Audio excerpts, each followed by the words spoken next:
श्री हरिवंश। कोई भी व्रत या नियम या तीर्थयाटन या अन्य अनुष्ठान इतनी सामर्थ्य नहीं रखता कि तुम्हें संपूर्ण पापों से मुक्त कर सके। बड़े बड़े ब्रह्म ऋषियों ने नाम के महत्व को देखा है कि जो नाम है वो तुम्हारे सर्व पापों का नाश कर देगा। ना निष्कृतैर रुदितैर ब्रह्मवादिभिः तथा विशुद्ध्यन्त्य भगवान व्रतादिभिः यथा हरेर्नाम पदैरुदाहृतैः उत्तम श्लोक गुणोपलम्भकम। भगवान उत्तम श्लोक श्री हरि,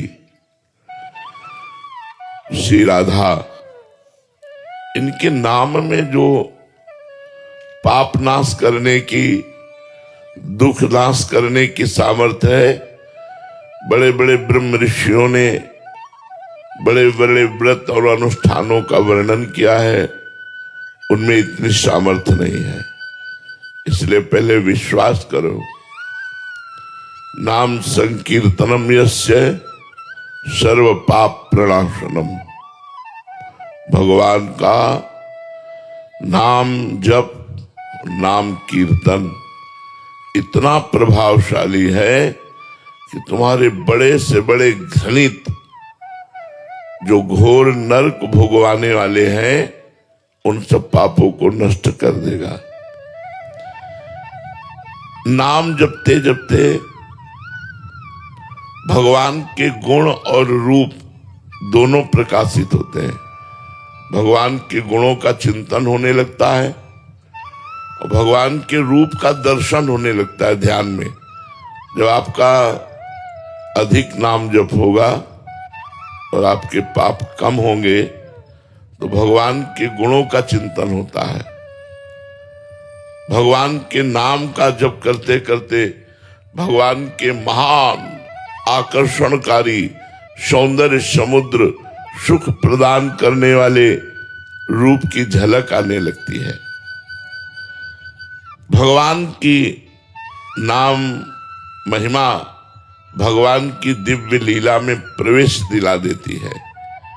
इसलिए नाम व्याहरणम विष्णोर यतस्तद विषयामति। ऐसे नाम जप करो जैसे विषयी पुरुष विषयों का चिंतन करता है। जो भोगी पुरुष होता है वो रात दिन मानसिक चिंतन भोगों का ही करता है। हम ऐसे भगवान के नाम का चिंतन करें जैसे विषयी पुरुष विषय का चिंतन करता है। भगवान के नाम का यदि एक एक श्वास, एक एक क्षण, एक एक सेकेंड जप होने लगे, विस्मृत होने पर ऐसा अनुभव कि मेरे से अपराध बन गया, हानि बर्दाश्त न हो, तो रस मूर्ति भगवान बहुत जल्दी हृदय में प्रकाशित हो जाए। एक एक श्वास, एक एक क्षण, एक एक सेकेंड यदि हम नाम जप करें और नाम जप में बाधा बर्दाश्त न हो, नाम जप छूटने पर ऐसा लगे जैसे कोई अपराध बन गया, तो बहुत जल्दी भगवान हृदय में प्रकाशित हो जाए।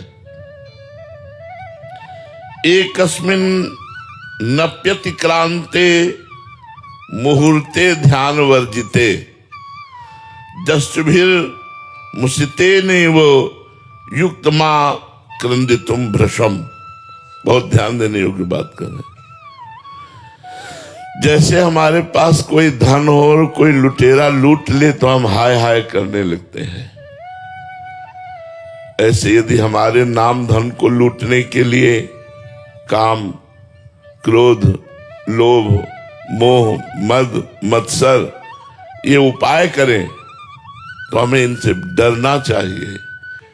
अगर हम काम भोग करेंगे तो मेरी नाम रूपी संपत्ति रुक जाएगी और लुट जाएगी, लुट जाएगी। आगे हम जप नहीं कर पाएंगे, रुक जाएगी, हमारी रुचि नहीं रह जाएगी। तो जैसे किसी की संपत्ति अपहरण होने पर वो व्याकुल हो जाता है, हाय हाय करने लगता है, ऐसे हमारा नाम जप रुकना या कोई इन गंदे कामों में मन लगाना, ऐसे हाय हाय होने लगे। अब क्या होगा, मेरा नाम जप छूट जाएगा, मेरा नाम जप रुक जाएगा, नाम जप का प्रभाव रुक जाएगा, क्योंकि मेरे अंदर एक गंदी बात आ गई, उसे तत्काल निकालो। भगवान नाम कीर्तन, भगवान नाम जप, भगवत प्रेमी महात्माओं के सत्संग से उस दुर्वासना को दूर कर दो, नहीं तो वो दुर्वासना आपके भजन को लूट लेगी। रमैया की दुल्हन लूटे बाजार, मायापति भगवान को कहा गया है, तो ये माया भगवान की पत्नी ही है। ये काम क्रोध लोभ मोह मद मत्सर आदि के द्वारा भजन को ढकती है, भजन को लूटती है और भजन को निष्प्रभावित कर देती है। भजन का जो प्रभाव पड़ना चाहिए, अगर गलत आचरण साथ में चल रहे हैं तो उसका प्रभाव नहीं पड़ेगा।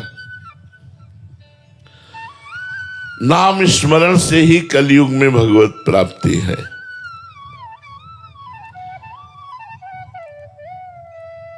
भगवान व्यास देव जी गंगा स्नान कर रहे थे, तो बड़े बड़े मुनियों ने कलयुग की गलत चाल को देखकर विचार किया कि लोगों का उद्धार कैसे होगा, क्योंकि लोग झूठ बोलना कोई पाप नहीं समझते। देखो कलयुग का प्रभाव, नहीं तो लिखा है, कबीर साहब ने भी कहा है, साच बरोबर तप नहीं और झूठ बरोबर पाप, जाके हृदय साच है ताके हृदय आप। गोस्वामी तुलसीदास जी ने लिखा है, नहीं असत्य सम पातक पुंजा, बोले झूठ बोलने के समान कोई पाप नहीं है, बड़ा पाप है। कोई मानता है? देखो कलयुग का प्रभाव। अब दूसरा, अधर्म के द्वारा कमाए हुए धन को लेना या देना दोनों पाप है, क्योंकि पाप कर्म करके धन कमा कर यदि संतों को दोगे या किसी को भी दोगे तो पाप कर्म का कमाया हुआ धन दूसरों की बुद्धि को जाके भ्रष्ट करेगा, तो वो भी पाप बनाना कहाँ मानता है कोई। अच्छा, मदिरा पीना ये पंच महापापों में कहा जाता है। अगर आप बढ़िया गंगा जल से शुद्ध शरबत बना करके पवित्र भोजन सब परोसिए, लेकिन अगर गंदी बातें खाने में ना होए, मांस है मदिरा है, तो पार्टी नहीं माने। अरे बोले क्या है यार, उनके पैर धोवे, हाथ धुलवावे और उनको आसन में बैठलवावे और उनको बड़े सुंदर सुंदर पदार्थ और खूब पवित्र भोजन पवावे, लेकिन शराब और मांस का प्रयोग न हो, तो आज की पार्टी नहीं कही जाएगी। तो मुनियों ने विचार किया कि कलयुग पापों की बाहुल्यता है, इसमें बहुत, इसमें पाप है, बहुत पाप है। पराई माता बहनों की तरफ गंदी दृष्टि से देख लेने का पाप होता था कि हमने देख लिया, यह तो माने नहीं जाता, पाप है, मनोरंजन माना जाता है। लिव इन रिलेशन क्या है, क्या है ये? गंदी बात ही तो है ना। जब मन आवे तब आप अलग हो जाओ, वो दूसरे से, वो तीसरे से, वो चौथे से। कलयुग पापों का विस्तार करेगा। तो मुनियों ने विचार किया कि पापों से कैसे बचा जाए। तो भगवान व्यास देव जी उस समय गंगा जी में स्नान कर रहे थे। समस्त वेदों का विस्तार करने वाले और समस्त साध्य और साधनों के ज्ञाता और 18 पुराण के रचयिता भगवान व्यास देव जी हैं। तो सबने सोचा चलो व्यास जी से चल करके प्रश्न करते हैं। तो उस समय जे ही सब मुनि गए तो उन्होंने कह रहे थे, साधु कली, साधु कली, साधु कली, धन्य है कलयुग को, धन्य है कलयुग को, धन्य है कलयुग को। साधुवाद दे रहे थे, गंगा नहाते हुए कलयुग की जय बोल रहे थे भगवान व्यासदेव जी। तो ऋषियों को लगा शिकायत तो करने हम यही आए थे कि कलयुग पाप का विस्तार करेगा, लेकिन यहां उल्टा है, ये कलयुग की जय बोल रहे हैं। तो ऋषियों ने पूछा, उनको बड़ा आश्चर्य हुआ और अपने संदेह का निराकरण करने के लिए पूछा कि आप साधु कली, साधु कली, धन्य है कलयुग की, साधुवाद है कलयुग को, तो आप कलयुग को साधुवाद क्यों दे रहे हैं? क्योंकि वो तो पापों का विस्तार कर रहा है। भगवान व्यासदेव जी ने बताया, 10 वर्ष सतयुग में जो तपस्या करने का फल होता है वो 1 वर्ष त्रेता में तपस्या करने से मिलता है, और 1 मास महीना द्वापर पर साधना की जाए तो फल प्राप्त होता है। और कलयुग में 1 दिन रात, 1 दिन रात। जो सतयुग में 10 वर्ष तपस्या की जाए फल मिलता है, कलयुग में 24 घंटे में मिल जाएगा। इससे बढ़कर और कौन सी बात होगी? 10 वर्ष तपस्या और 24 घंटे तपस्या। सतयुग में तपस्या, ब्रह्मचर्य, जप आदि सिद्धि के लिए बड़ी पवित्रता चाहिए, बड़े नियम, बड़े संयम। कलयुग में अपवित्र पवित्रो सर्वावस्थांगतो पीवा यह स्मरेत पुंडरीकाक्षम सवायाभ्यंतरा शुचि। आप पवित्र हो या अपवित्र हो, कोई मतलब लेना देना नहीं। आप राम राम कृष्ण कृष्ण हरि हरि राधा राधा रट रहे हो तो कलयुग केवल नाम आधारा, सुमिर सुमिर नर उतर ही पारा। ध्यायन कृते यजन यज्ञ त्रेतायाम द्वापरे अर्चयन यदाप्नोति तदाप्नोति कलो संकीर्त केशवम।